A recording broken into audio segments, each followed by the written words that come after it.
Well, good morning. Good morning.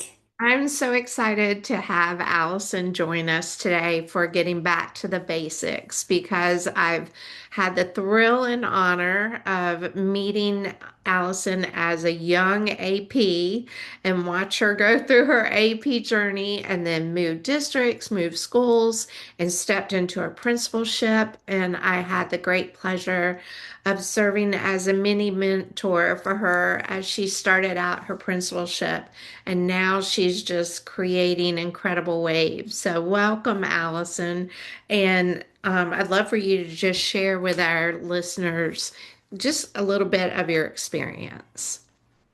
It's crazy. I was thinking about this before we Uh-huh. talked today, but we have known each other for over a decade.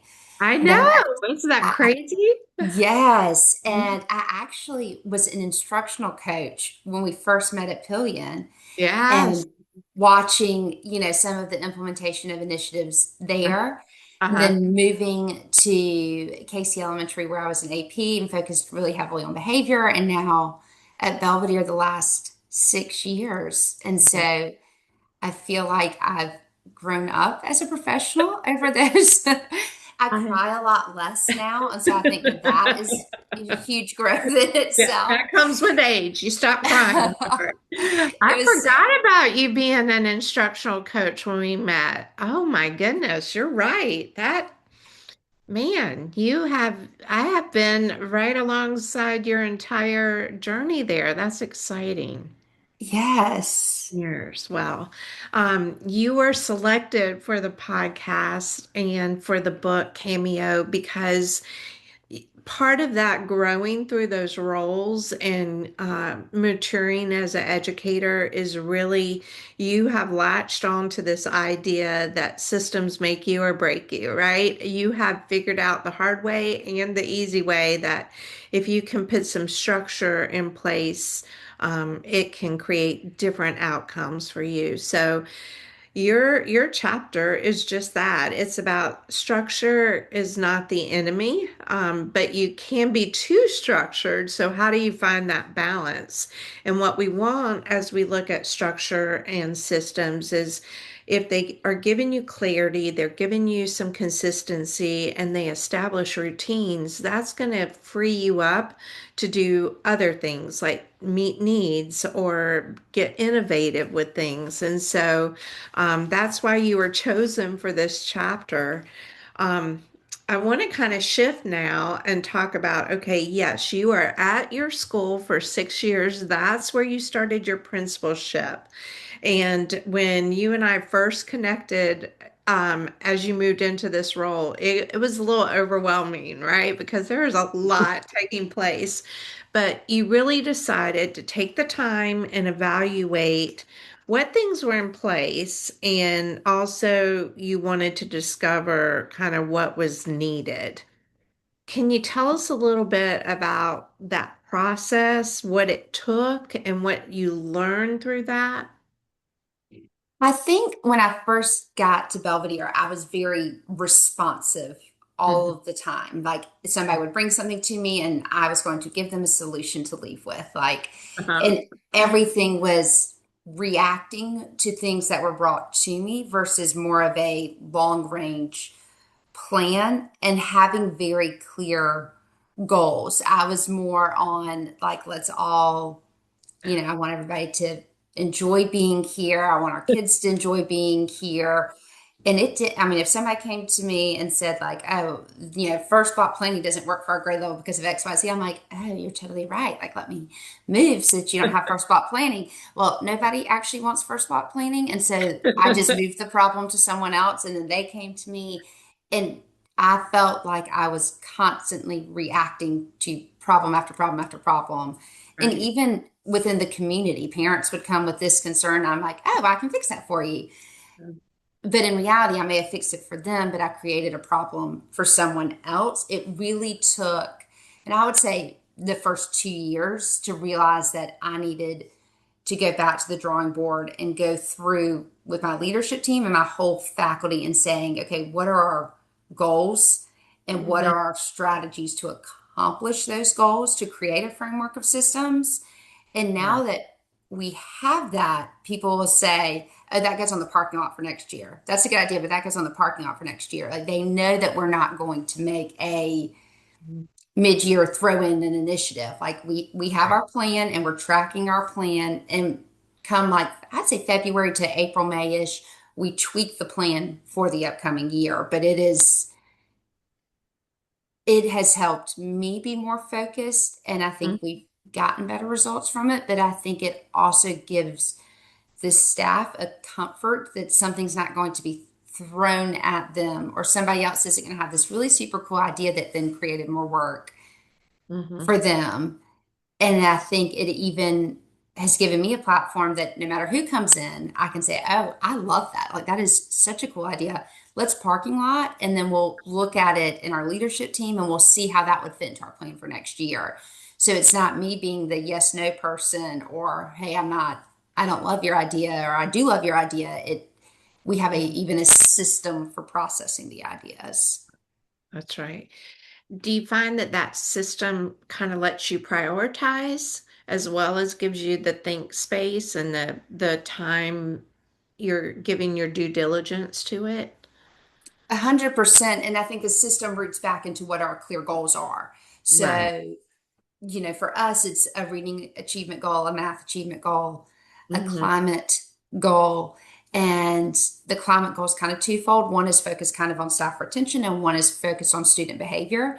And Mm-hmm. we measure those goals all year. And so everything is tied back to those as the priorities. Mm-hmm. And it becomes a do we think this idea is going to support what our goals are? Is that going to help us accomplish what our goals are? Right. It lets you become aligned.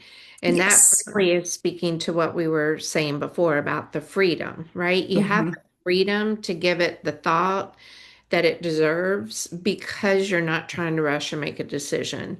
You Hmm. have the you have more of that collaboration and collective efficacy and buy-in with things, because what you were doing at the start was really gonna wear you thin real quick, like, right? And your personal reflection was just huge of realizing I'm trying to do this, but I'm really creating another problem for someone else.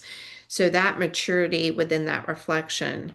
What now that you, so that was your first 2 years. So you've been using this system now for about 4 years of what do we need a parking lot? And to also have this realization, right, that just because it goes in the parking lot doesn't mean we're actually going to do everything in the parking lot. Hmm. Does it align? Does it serve? So that kind of leads us into that next question of what has been the impact? And when we say that, Allison, it could be the impact to your role, it could be the impact to the work you're doing, or it could be the impact overall with your school efforts. Slowing down, parking lighting things, giving it the due diligence it needs to decide if it needs to be part of the system or not. What's the impact? What are you seeing? If you look at something you can measure, our school report card rating went from below average to excellent. I That was so exciting. love bombs. Yeah, you're right. It dipped to good the next year, but I think some of that was that student progress was hard to maintain after such a big jump. Uh-huh. Went back to excellent the following year. Uh-huh. But the part that's a little bit more, well, I mean, the other part that you can measure is staff retention is an all-time high for us. Right. I have not had a staff member leave for a lateral position within the same district Mm-hmm. in years. Yeah. Typically it is I'm going for a promotion or I'm retiring or I want to try teaching at a different level, but I haven't had somebody go from third grade at my school to third grade at another school in Aiken County in Yeah. years. And I think that speaks volumes to the fact that people don't always want their problems solved. They want to hear that their opinions and ideas are heard and valued and that there is a plan to process it. And so Right. it wasn't just me having to be the judge and jury and say, okay, we're going to do this, we're not going to do this, we're going to do this. It is, I love all of this. The next step is it goes to SBLT. And from there, it goes to the whole faculty. And we vote, is this one of the strategies we want to incorporate? And so no one feels like, oh, well, she always picks, this person's ideas, but they never pick my ideas. It is very systematic, even how we process the suggestions. I Mhm. also think it's opened the door for parent communication. I share our draft calendar with my PTO, and we talk about that we've got to space things out to not overwhelm people's plates, and That's that right. their pieces need to be aligned to our goals as well, so that we are united. I mean, that organization so wants to help us, but I need to make sure that we're not doing so much that it's burning out our people too. Right. The retention in today's state of affairs, especially in the state that we're in, teacher shortage is becoming more and more. Um, and to number one, not have to have that high retention rate and not to have turnover, it does speak volumes. That is something that kind of goes back to the why Camp Explore was started. It was started for educator retention. Like we started seeing the turnover rate and what schools were struggling to get their people ramped. And ironically, in the last couple years, admin turnover rate has exceeded teacher turnover rate. And so, we support the instructional efficacy, but we also support the leadership efficacy. And you're absolutely right. A retention rate is a measurable indicator. And in today's day and age, that is something that you need to have your finger on the pulse with. So kudos to you for that. But I also remember that you set a culture goal for yourself and you're really looking at staff satisfaction and staff um, just overall happiness of being at school. Tell the listeners a little bit about what that result was because that was pretty awesome. So our climate score is the top in the district and has had an excellent rating now for 3 years Mm. and is in the top, I think it's like 10%, don't quote me on that, Uh-huh. in the state for climate. We've been above a 9, and the max score you can get is a 10. And that's based off of student survey results in third through fifth and staff survey results. I think for me, once we as a school decided these are our goals and this is what we're going to focus on, and these are our strategies, I don't police things that are easy to police, which I think is kind of like the epic failure that administrators can make. It's very easy to check a folder and see does everybody have their lesson plans in. Yeah. That's not ensuring quality instruction. Anybody can put something in there. And I tell them, I'm not going to ask you to turn something in I'm not going to look at. And if Right. all I was going through is checking, did you comply? That's not Uh-huh. increasing our achievement. That's not increasing our engagement. And so instead, it is okay, we're really focusing on making sure we get to small group instruction. And Right. so everyone turns in their daily schedule of when they're pulling small groups. And that's what we observed that year. And so it was directly correlated to that's our priority. I'm not asking to see your small group plans because you can write something great on paper, but you may not actually be doing that, or other things may run into that. But if you say I'm going to do small groups from 9 to 9:30, then we're making sure that at some point we're in there seeing those small groups, and we're all of the coaching and support is aligned to what that particular focus area was for that year. And same thing with dress code. That's an easy thing to police, Uh-huh. but is that actually directly correlated to student achievement? Uh-huh. I haven't found it to be. Or the other thing, like computer assisted instruction, there's all these programs. Well, you can log on and see, 80% of my kids got 45 minutes. Well, if they're just dink donking around and failing every activity. Yeah. I It's wasted 40. I have wait, proof. I have yeah, proof they wasted 45 minutes of their right. day. Yeah. Um, It does not equate to proficiency, does it? No. No. And so what we end up doing is looking at like fall to winter. Okay, these are the kids who met their goals, and these are the five that didn't. Let's dig in and see what's going on with these five. And for some, it may be, you know what? I need to pull them to a small group. And so they're not getting that, we call it CAI, that computer assisted instruction time. They may need teacher to lead that, and that may be the better fit for them. So if you look at my percentiles, I Hmm. may not be at 100% get 45 minutes a day. However, my that isn't what my goal is. My goal is that 100% of students are meeting their growth goal. And That's right. so I'm That's right. really digging in and focusing on, are we doing what needs to happen to hit that growth goal? Not did I check the box of That's right. did everybody get their 45 minutes? You keep speaking to that same understanding of structure leads to freedom. Because you have a structure of what you're looking at, which is the results, it gives you the freedom to prescribe what is needed, whether that is then one-on-one technology or whether that's small group with tiered instruction with teaching of the strategies. That's huge. So I hope our listeners are really picking up on the things that you're saying, which is everything is intentional and everything is inspected. You know, you inspect what you expect, but to a level of not compliance, but outcome. What is the Somebody, and I can't remember what the quote is. Somebody, it was something like, if you prescribe the path, then you can't critique the results or something. And I yeah, can't, yeah. it's, It's, I know exactly which one you're it's if you inspect, you can't hold someone responsible if you keep inspecting their their compliance. something with like you set the goal and Right. then you scaffold and support the process, but you can't tell them what the process is to get Right. there. That's And right. so, You and I kill tell people, initiative. That's what it is. You kill initiative. well, Hmm. and I tell people that all the time. Like, if I walk in the room and you were dancing in a pink tutu and Hmm. you are getting amazing results, who am I to judge your process? Like, your process is working and you are helping your kids meet the goal. So they have that autonomy. And my administrative team, my instructional team, we're there to support and scaffold when you're not getting the results that you need. When you're saying, you know what, I'm having all these student behaviors, I need help.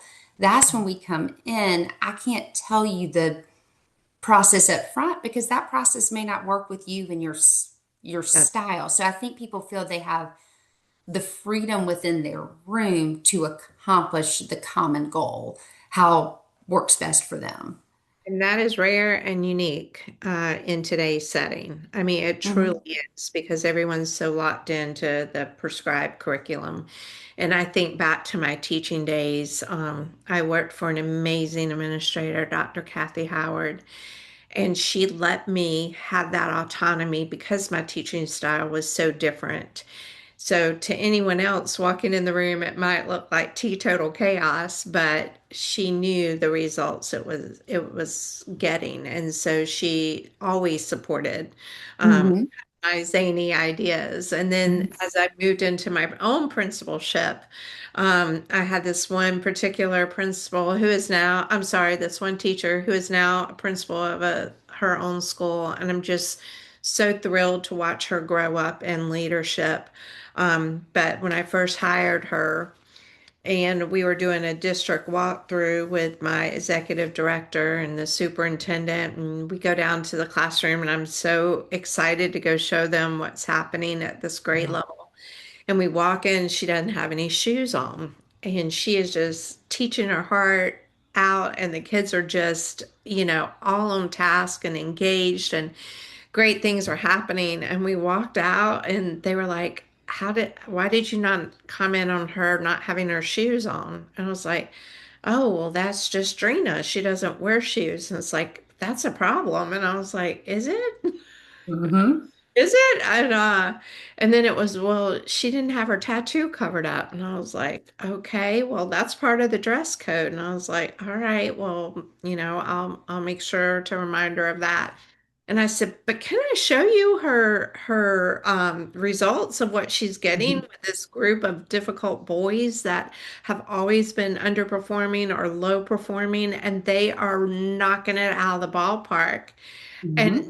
it took them a moment to kind of process what I just said. And they're like, oh, well, yeah, we can look at that. And I said, I was that teacher that didn't really fit in the box, but I always got results. And she's going to be that teacher that doesn't fit in the box, but she's continuously getting results. And so, when I hear you talk about autonomy and that freedom, it just does my heart well. But you're absolutely right. You have to look at what is happening because of that autonomy and freedom to keep affording that freedom. But you've got the structures in place that it's not going rogue. And then you get to the end and go, oh, oh no, this is not what we intended. So, you were speaking my love language as a both an educator of teaching and an educator of leadership. So Well, let's I think people say too, like the big admin buzzwords I feel like right now are expectations and accountability. You have to have both to have a successful school. And I agree, completely agree. But are the pieces we're holding people accountable to aligned to the expectations and goals that we have? So, and I think that that's where people get lost in the weeds. And I think it is very easy as a new administrator to come in and say, you know what, I'm going to police our people in the building at 7 a.m. And if they're at 7:02, I'm addressing it. Well, yeah. my core teachers don't have kids till 7:30. Uh-huh. If they're good and they show up at 7:20 and they're getting the results they need by doing more of their planning after school, great. I'm not policing 7 o'clock in the morning because that's not aligned to what my goals are. My goals are student achievement. My goals are climate. My goals are student behavior. And a teacher who maybe stopped at the coffee shop on the way may be a better result getter than policing an arrival time or the pants they wore, or did they use the correct lesson plan template, or Did they put their shoes on? did they put their shoes on? And so I That's right. think that that's the mistake a lot of administrators make is you hear accountability and so you pick what's easiest to check for. Hmm. It's more time intensive to go through and say, okay, 85% of your kids met their growth goal. This 15%, let's look at them. Hmm. But it's created a culture now that when teachers come in to meet with me to discuss, like, okay, this is where I am, and we do meet after each benchmark assessment, they'll come in and say, okay, I noticed like I did not move my higher kids this time because I didn't pull them for a small group. I focused on this lower group, and you see this lower group really made this jump. But I think I need to find a way to check in with my high group at least once a week. Hmm. Do this, that, and the other. Or I had one teacher say, can I switch when I do reading and math? I think my kids would do better if I did math in the morning. I said, try it. Let's see what happens. And her winter to spring results were fabulous. Like that group of kids needed math in the morning. They needed to wake up a little bit more for reading. Right. And Right. and that worked well for her, but they know that everything ties back to what our goals are. And it's again, you're just preaching that if you have the right structures in place, which is you're coming in after benchmark and you're looking at not just your data results, but what were the strategies that got those results, and you're having open conversation, but practicing, you have modeled and practiced reflection. And then to have that autonomy and the freedom again, because the structure is there. That's just speaks volumes. Um, let's shift gears just a little bit. Your school is so special and unique to Camp Explore because we have partnered with you from the very beginning. You have had us come to your school to do mini camps.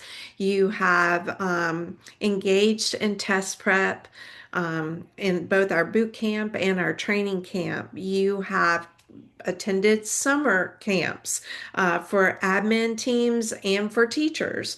And then you've also engaged in the one-on-one coaching. So everything Camp Explore offers, you have partnered along with us. Can you share with the listeners and the readers, how have you been able to take what you've experienced at all those different camp levels and actually apply your learning back at your school in your role and with your staff? I think it goes back to that switch from being responsive and reactive to being more of a planner. So, speaking to specifically like the admin camp, we were talking because we're excited to go again this summer Oh that no one we come by ourselves. Like it isn't like, oh, I've merged my family vacation with Camp Explore. Uh-huh. That whole time is we ride in the car together. We are Right. really invested in taking everything that we go over at camp and how we're going to apply it to the upcoming school year. What are strategies that we want to try? How are we going to weave that in? And it is really thinking forward versus waiting for, oh gosh, this our team doesn't seem very cohesive this year. Here, let's throw a team building strategy. Right, right, right. That's not effective, but as a system for this is how we work on Hmm. building connections all year long is far more effective. And the same thing with the test prep. We did that test prep boot camp months before you would start test prep so that we had plenty of time to plan, and we didn't implement everything the first year. The first year we took a few pieces and implemented it, and it has grown every single year. So, like year one, we did an Olympic theme and we had a few Olympic posters. Uh-huh. Year two, we did a boot camp theme and we had a few t shirts and some posters. And then year three, there was some posters and some hallway decor. This year is space, and the entire school looks like NASA at the moment. Like there are That's planets probably why hanging. they did the moon exploration was It just worked beautifully. Belvedere It bears. did. We incorporated that into our kickoff video, the Artemis 2 launching, Uh-huh. and how they got the farthest from Earth that any human has ever gotten. And so we're going to get the farthest score on the report card that any school has gotten is our goal. But it grew each year. And I think giving yourself grace that because the stuff y'all provide is amazing and you're all in and you're ready to do all of it. You're not going to be able to do all of it right at first. Pick one or two things. And I'm going to try these one or two things. And then next year, maybe I'm trying three or four, five or six. And you grow without burning out. And that has been our journey with Camp Explore, but it's also been our journey with anything that we've tried to implement. You know, we do the house model, and I told them we're going to be slow and successful versus big and bomb. And so we started slow, and it has grown each year. Our test prep camps have grown each year, and everyone feels successful with what we've done versus biting off more than we can chew and then feeling like, I mean, how many education initiatives do we go all in and then like, well, that didn't work, toss it to the side? Did it not work, or did we try to do too much at once, or did we not really have a good plan for trying it? I tend to think it's more of it wasn't super thought out beforehand how you were going to do it. And the other piece is after the mini camps, that core group continues to check back in. What have you tried? What's worked? What can you share? And then we try as an administrative and instructional team to create as much as possible that we can do. So like, okay, look, you've got this unit coming up and you like this strategy. Well, we tailored, this review game for you. So it's ready to go and you can implement right away. And I I think think taking things off of people's plates always helps. Yeah, but I think when you're doing the mini camps where we come to the school and work with the teachers, your admin team is always present. And Mhm. so you're right in there learning strategies alongside of them so you can contribute to the collective planning and the collective instruction and the collective efficacy. You can say, hey, you remember we learned this strategy? Maybe that would be a good one to use for this unit. So you are thought partners with them, and it's Mhm. um, you're not pointing the fingers. It's you're applying that learning. Is there any other examples of, like, I know that you have used it for the start of the school year. A lot of the things that we might share, you bring into that back to school. But is there any system that you learned about at all that you were able to take from camp and put into place? Because we cover strategies, we cover content, we cover research, we cover systems, but I was just wondering, was there any particular system that you were able to align and get the results that you wanted? So we take some of the, I hate to use the word team building, but like the connection building activities, Okay. and we map it out for the whole year through faculty meetings and grade levels. So we have a plan when we leave, and we didn't do that our first year. So let me mess that one up. Everything We hit was the so ground. new. We hit the ground running and did this amazing back to school day, and then that's the last time we did it. So the next year we mapped out, okay, we're going to do this when the teachers, that first day teachers come back. We're going to do this at this Right. faculty meeting. We're going to do this. And some of them we thought, like one of the circle activities, that you're sharing about one another is more appropriate in a grade level meeting. And then we are really invested in the circle versus a whole group. And so we kind of mapped out when we were doing what for the year. Another one that really stuck out to me is one of the breakout groups at the camps was talking about what gets you the best results from observations. And there we read an article and it talked about the timely feedback. And it really, for me personally, shifted how I do observations that may not always make sense to someone who hasn't done that little, like we did. I think it was like we each read and then had questions and did a little activity as a group, that I make sure that I follow back up on the observation with that same person. So I observe, we debrief, we talk, and then I'm coming back in and observing again. Whereas I think a lot of times before I was going down, here's my checklist of people to observe. And by the time I looped back, Mhm. I never really revisited what our conversation was about that observation.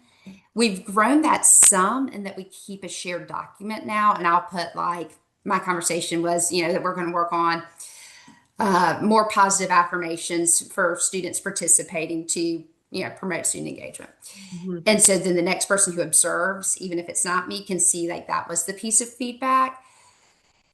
That has worked some. I think it is better for it to be the same person Yeah. looping back. So we've kind of played with that some, but truly every activity that we have done has been something that we could implement, have implemented, have talked about, in the future implementing, and continue to learn and grow. We did the book study, The Greatest Man, The richest man in town. Richest Man in Town, and we did that with our faculty as an optional book Uh-huh. study, and that was really fun. And we talked about like, oh, I wish we would have tweaked this or done it this way. And so I think we're always learning and growing That's right. and adjusting. The downside of having no turnover though is that you can't do the same thing again because it's all the same people. So I can't be like, That's right. oh, That's right. That's why you pretend just you keep hadn't coming done to this. camp because you'll get new Yes, stuff every time you come, right? So I that's why have we to just because I'm like, well, look, it's all the same people. I love it. I love it. And you're absolutely right on so many levels of you have you can take it and put your personal spin on it. And Hmm. if it's applicable with one group, it's usually applicable with every group. And so I love that you truly do you have grown in your professional life, but it has helped you grow in your personal life. And I see you using the same mindset, skill set, tool set all the way across the board. So, as we kind of come to the end of our time together, what would you say to your first year as principal self? If you could go back in time and speak to yourself as a first year principal, what would you say? I think to give myself grace, to be honest, and I think most people who are first year principals have been very driven and high achievers the majority of their careers. And I think I wish somebody had told me it was totally normal to feel like an epic failure. Like that is okay. And it's okay to cry. And it's okay for this to be the hardest thing you've ever done. And it wasn't until the end of my first year, and a first year teacher looked at me, and her name was Ivy, and I'll never forget, and it shifted things for me. She said, you know what? I could have like a full food fight break out in my classroom, and people like smush the mashed potatoes on people, and people be like, oh, poor Ivy, she's a first year teacher. We should help her. And you can make a typo in an email, and people are like, did you see that typo that Allison made? But it's your first year too. And Uh-huh. I thought, you know what? She's right. This is my first year too. But because of the title, people assume you're an expert. I've never Right. been a principal before. She had never been a teacher before. You're Uh-huh. learning and you're going to make mistakes and you're going to screw up. And you say, sorry, I'm learning and I'm going to do better next time. I was miserable that year. And I think I was miserable because I had this standard that was totally unreachable. Uh-huh. And I wish somebody had just said, like, hey, it's okay if you feel like a failure and that you're screwing everything up. The next year will be better. Yeah. And I Enjoy was, that rookie year. You get to yeah, like train rookie for a year. Enjoy it. this is rough. And I think people do that. Like when you have a baby, a friend of mine said, okay, everything's hunky dory right now in the hospital, but from week 2 to week 6, you're going to hate this in which you can return your baby. Well, then when week 2 came, I was like, oh, this is normal. I everybody feels like they're so tired and you haven't got to a good sleep routine yet. People say that like your first year of marriage, like the first year's so hard, but if you can make it through that. Yeah. But I don't think people say that to first year principals, like this is going to suck, and that's okay. Yeah. You're going to work through this and you're going to get better and you're going to be Yeah. stronger for it, and you're going to figure out who your people are and who shows grace to you. And once people have shown grace at your lowest point like that, you make more of an effort to show grace to other people. And I think it you should write a book about that. What to expect when you are a first year principal. And um, I had lunch maybe a month ago with a brand new principal. She's like, can you just come and work with me? Just me by myself. I was like, I absolutely can just come and work with you. And we were strong for about 3 hours. And she's like, let's just go grab some lunch. And so we're sitting at lunch, and I said, so what's been your biggest surprise as a first year principal? Now, granted, this is back in, mid-year, whatever. Mhm. And she's like, I mean, there was not even a hesitation to her answer. She's like, that I would be as bad as this as I am. I was like, whoa, you're doing a great job. She's like, no, I thought I would be awesome at this, and I am Mhm. not awesome at this. And everything that served me well as an AP is not serving me well right now. And I was taken aback because on the outside she looked so calm, Mhm. cool, and collected, and she knows her data and she knows her research, and her knowledge level is just, you know, impeccable. But it was that everything you just said, like that feeling of confidence and the Mhm. success she saw as an AP wasn't translating over to her principalship. And I thought, okay, we're eating guacamole. Tears are probably about to happen. I wish we weren't, on school hours and we could have a margarita, because she just was at this place of being so vulnerable. And I said, so it's not really what you expected. And she's like, not Mhm. at all, not at all. Like if you would have told me I had to do this and this. And I said, I can remember as a teacher and as an assistant principal, not understanding why a principal did some of the things that he or she did, and now I get it, Mhm. because you're the only one in that role, right? And so you're speaking to this place of, um, if I would have only known, if I would have Mhm. only known. So now that's what you would have said to your first year self. What I've What? also said to myself to find somebody who'd walked that path that wasn't connected to the district to Yeah, be a confidant because you are so overwhelmed with everything you're trying to figure out and the emotions of feeling like I'm failing at something. I've always been good at things I've done. Why am I feeling this way? And so having a safe person who doesn't know anybody that you're talking about right. is huge. Even if you go up in the district you've been in for a million years, finding somebody who Outside. is removed that Mhm. you can just freely talk about everything and it is a safe space and they don't know your school counselor from the person in front of them in the line at Target, and you Right. can really talk it through. That was, I think, a shift for me is once I made that connection and could say, okay, I'm struggling with this and then this person is this, and I can give you a little bit of a backstory, but I'm not breaking anybody's confidentiality, but I'm also not sometimes districts, no matter how big, are very small places. And so it's not, oh, well, I never had that problem with this person, or well, when this person was there, they didn't have. You are getting a full outsider's support to create a safe space. And I wish I had set that up from the word go. Yeah. You're absolutely right. And that was going to be my next question. What would you say to people that are not just first year principals, but even maybe some listeners or some readers or APs thinking about being a principal? What advice would you give them? And that is golden advice. Um, and to even be mature enough to say, I need to talk these things through, it's not a sign of weakness, right? It's a sign of that growth mindset. So, um, I don't know. I think I might have gotten a couple of those phone calls from you on your drive, Mhm. some and just to hear your heart and your struggle. You were there for the right reasons. You know, you landed at that school for the right reasons, and you're getting incredible results, and your staff is getting incredible results.